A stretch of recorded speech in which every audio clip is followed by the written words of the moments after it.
সর্বশ্রেষ্ঠ বংশ। আল্লাহ তাআলা হযরত মুহাম্মদ সাল্লাল্লাহু আলাইহি ওয়াসাল্লামকে দুনিয়াতে পাঠানোর 6 মাস আগে তার পিতা আব্দুল্লাহ ইন্তেকাল করেছিলেন। তিনি দুনিয়াতে এসে তার পিতাকে দেখেননি। তার জন্মের 6 বছর পরে তার মা ইন্তেকাল করেছেন।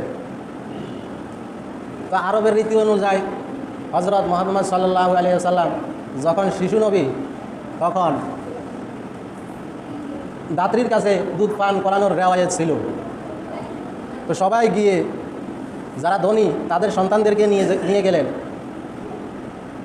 শিশু মুহাম্মদ সাল্লাল্লাহু আলাইহি সাল্লামকে কেউ নিলেন না, কারণ তার পিতা নাই, তার দেওয়া সম্পদ দেওয়ার মতো কেউ নাই, তাকে নিলে কিছুই পাওয়া যাবে না, এজন্য কেউ নিলেন না।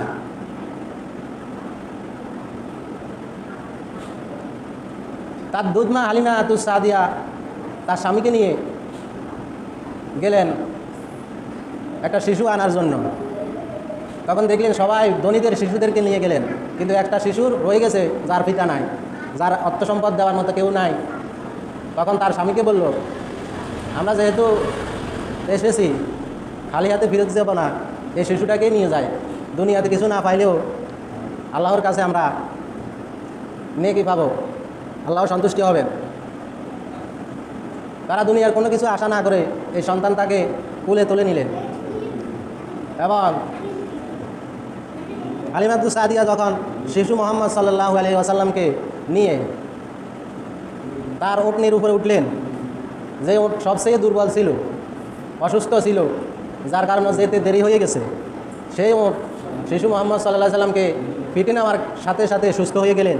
এবং সব কাফেলাকে পেছনে ফেলে হালিমাতু সাদিয়া এবং তার স্বামী শিশু মুহাম্মদ সাল্লাল্লাহু আলাইহি ওয়াসাল্লাম সবার আগে গিয়ে বাড়িতে উঠলেন।